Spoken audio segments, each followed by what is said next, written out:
La historia del Rosario. Primera parte. Su origen y naturaleza. En 1570 la Europa cristiana se encontraba debilitada y dividida. Las guerras religiosas y las persecuciones la habían desgarrado. El enemigo más grande de la Europa en desorden, los turcos mahometanos, sabían que había llegado el momento de atacar. Así se dirigieron a la ciudad de Lepanto, donde acamparon. Su flota se encontraba en el muelle. Sus planes habían sido concretados. La campaña estaba lista para estallar. El Santo Padre Pío V en Roma parecía ser el único líder que se daba cuenta del peligro. Os estoy llamando vosotros gobernantes y vosotros no queréis escuchar. Pero si no hay nada que temer, su santidad. Al fin, él logró persuadir a España y a Venecia para que se unieran a los estados fieles y formaran una liga. Pelearían una guerra santa contra los turcos con objeto de salvar a la Europa y a la cristiandad de los invasores. Don Juan de Austria prohibió que en esta cruzada tomaran parte maleantes. Don Juan era el líder designado por el Papa. En casa, el Papa Pío V mandó que el rosario fuera rezado en todas partes, pública y privadamente. Asimismo, ordenó que se llevaran a cabo procesiones y actos de adoración al Santísimo Sacramento. En alta mar, también los soldados rezaban diariamente el rosario. Una flota entera fue consagrada a María, Reina del Santo Rosario. ¡Tierra la vista! ¡Tierra la vista! Puerto de Lepanto, 7 de octubre. En los tensos momentos finales antes de iniciar el combate, los soldados rezaron el rosario una vez más. Fue una batalla terrible. En el curso de 5 horas, los turcos no solo fueron vencidos, sino que la mayoría de sus 300 embarcaciones fueron hundidas. Una gran tormenta completó la destrucción del enemigo, mientras las victoriosas embarcaciones de los cristianos se dirigían a la playa. Ese mismo sábado, 7 de octubre, a cientos de millas, el Papa se había reunido con los cardenales en Roma. La noche anterior la había pasado orando de rodillas. De pronto, él se detuvo y dijo: Hermanos míos, este no es momento para hablar. Demos gracias a Dios porque nuestra flota ha ganado una gran victoria sobre los turcos de Lepanto. Pero, ¿cómo pudo saberlo?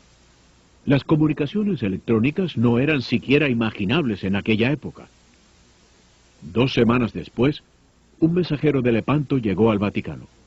Traía noticias de la victoria que el Papa conoció milagrosamente el mismo día en que ocurrió. Tiempo después, el siguiente Papa, Gregorio XIII, emitió este decreto. En acción de gracias por la victoria de Lepanto, de ahora en adelante el primer sábado de octubre será la fiesta del Santísimo Rosario. El Santísimo Rosario de María, a cuyo rezo se atribuyó la victoria de Lepanto, había existido en la Iglesia casi 300 años antes de aquella batalla. ¿Cómo comenzó? Santo Domingo, el santo fundador de la Orden de Sacerdotes y Religiosas y Religiosos Dominicos, es a quien muchos papas han llamado el autor o el iniciador del Santo Rosario, tal y como ahora lo conocemos. Durante su vida, a principios de 1200, una secta herética, conocida como los albigenses, estaba ocasionando un daño indescriptible a la Iglesia y al Estado. Los herejes enseñaban al pueblo que todo lo material era malo, incluso el cuerpo humano. Por tanto, el suicidio era una cosa buena y el matrimonio algo muy perverso. Domingo hizo su mejor esfuerzo para revertir la marea de este mal a través de sus prédicas fervientes y su vida santa, pero tuvo poco éxito. Preocupado por esa lucha, él suplicó a la Madre de Dios que le mostrara cómo podía ser que regresaran a la Iglesia los descarriados albigenses. Cuenta la tradición que la propia Virgen María se apareció a Domingo en Francia y que ahí le reveló el rosario. La Virgen le mostró claramente a Domingo que si meditaban en la vida, muerte y resurrección de su hijo, uniendo a esta acción la recitación del Ave María, los enemigos de Cristo serían vencidos. Por sí solas, la fuerza física o la prédica elocuente jamás podrían tener éxito. Esta devoción, la cual tú deberás difundir por medio de tu prédica, es una práctica muy querida para mi divino Hijo y para mí. Es el medio más poderoso para destruir la herejía, superar el vicio, fomentar la virtud, implorar la misericordia divina y obtener protección. Los fieles recibirán muchos beneficios por medio de él y siempre me encontrarán dispuesta a socorrerlos en sus necesidades.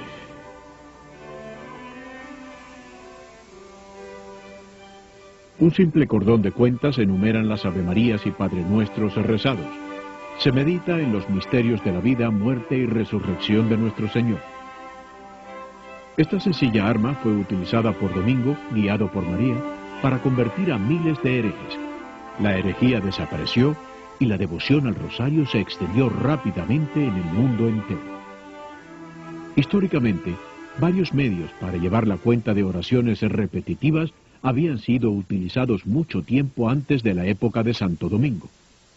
Nuestro Señor Jesucristo, en el huerto de Getsemaní, nos mostró una oración que después, siguiendo la tendencia humana de repetir oraciones, se ha convertido en una de las favoritas. Padre, si es posible, aparta de mí este cáliz, pero no se haga mi voluntad, sino la tuya.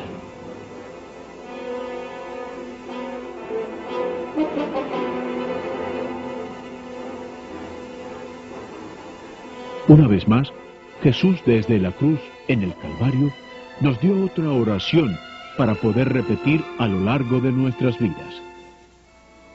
Padre, perdónalos, porque no saben lo que hacen.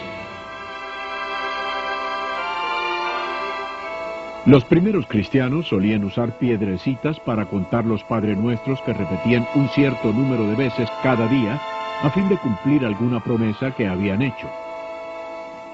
Más tarde, comenzaron a llevar consigo contadores que hacían ensartando semillas en un cordón a fin de facilitar la cuenta.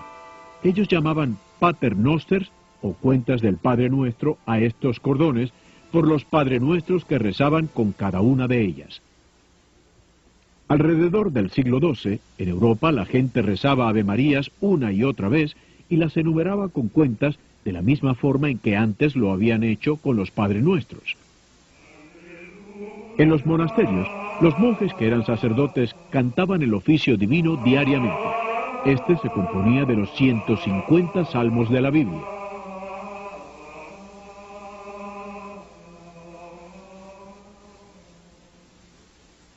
Dios te salve María, llena eres de gracia. Pero otros monjes que no eran sacerdotes y que no sabían leer, así como las personas mayores en casa, solían rezar 150 Avemarías en lugar de decir los 150 salmos del oficio divino. Por esta razón, el rosario de 150 cuentas frecuentemente era llamado el Salterio de Nuestra Señora o a veces el Salterio Breve, en vista de que las 150 Avemarías tomaban el lugar de los 150 salmos. Sin embargo, la división de las 150 cuentas en las 15 decenas o grupo de 10, separadas por las cuentas grandes del Padre Nuestro, fue por primera vez enseñada por la Virgen María a Santo Domingo. María dividió el rosario como un medio para instruir a sus hijos en las verdades de su religión, que no es otra cosa que la historia maravillosa del amor de Dios por ellos. Ella eligió 15 de las escenas o pasajes más importantes de la vida de su hijo, una parte de la historia del amor de Dios por nosotros.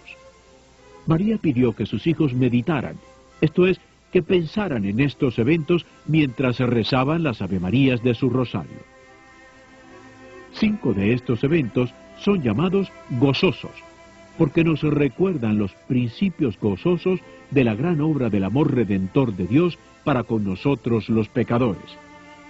Todo comenzó con la primera escena gozosa, cuando el arcángel San Gabriel informó a María que ella iba a ser la Madre de Dios. Dios había prometido enviarlo al mundo para abrirnos las puertas del cielo, cerradas a causa del pecado de Adán.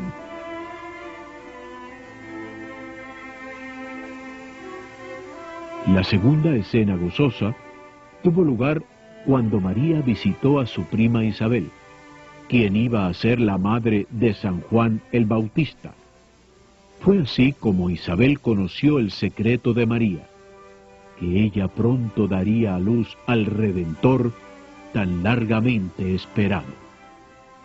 La tercera escena gozosa ocurrió en la primera Navidad, cuando el Hijo de Dios vino al mundo para poder comenzar su obra de redención en nosotros. El cuarto evento gozoso encontró a María ofreciendo a su divino Hijo a Dios en el templo. El profeta Simeón le dijo que una espada atravesaría su propio corazón, porque muchos aceptarían a ese niño como el Hijo de Dios, pero muchos también lo rechazarían. La quinta escena gozosa tuvo lugar cuando María y José, con gran alivio, encontraron a Cristo niño en el templo después de estar perdido durante 3 días. 5 de los eventos del rosario son llamados dolorosos, porque nos recuerdan el amor de Dios mostrado a nosotros por medio de su terrible pasión y muerte que nos rescataron del pecado y de Satanás. La primera escena dolorosa nos recuerda la agonía de nuestro Señor en el huerto, cuando el horror de nuestros pecados hizo que su sudor brotara como gotas de sangre. El segundo evento doloroso nos recuerda la flagelación sufrida por nuestro Señor como parte del castigo por nuestros pecados. La tercera escena dolorosa nos muestra a nuestro Señor con espinas que se introducen hondamente en su sagrada cabeza. Cristo aceptó esta tortura pagando por todos nuestros pecados de pensamiento. El cuarto evento doloroso nos presenta a Cristo subiendo fatigosamente el monte Calvario con la cruz a cuestas, para pagar el valioso precio de nuestra redención.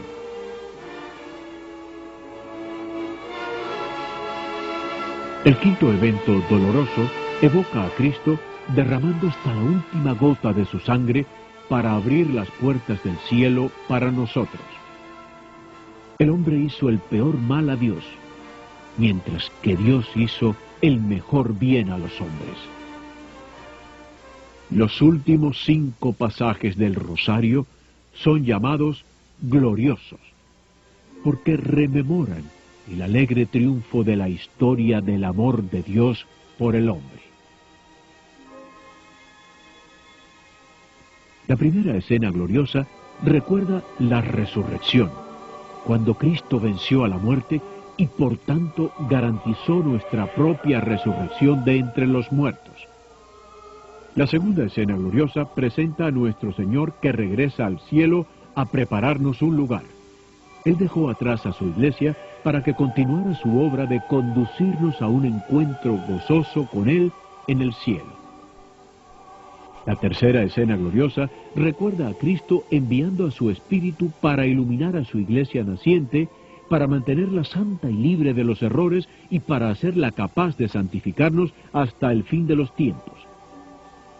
La cuarta escena gloriosa evoca la maravillosa asunción o subida al cielo de María en cuerpo y alma. Nos recuerda que Cristo cumplirá su promesa de tenernos con Él en el cielo algún día en cuerpo y alma. La quinta escena gloriosa tuvo lugar cuando Cristo, el Hijo de Dios, coronó a su Madre María, Reina de cielo y tierra. Su Madre, la Reina del cielo, espera darnos la bienvenida al final de nuestras vidas como seguidores de su Hijo. Estas 15 escenas son llamadas los misterios del Rosario, y fueron especialmente seleccionadas por la Virgen para instruir y recordar continuamente la buena nueva del amor de Dios y su plan de tenernos con Él para siempre. Son llamados los misterios del Rosario porque si bien se trata de eventos visibles, nosotros jamás podremos llegar a comprender totalmente su significado. ¿Cómo pudo Dios nacer de una mujer? ¿Cómo pudo Dios sufrir y morir? ¿Cómo pudo Dios amarnos tanto? La Virgen María eligió todas estas escenas o misterios porque ella quería que nosotros meditáramos en ellos y los aplicáramos a nuestras propias vidas mientras rezamos su oración favorita, el Santo Rosario, cada día.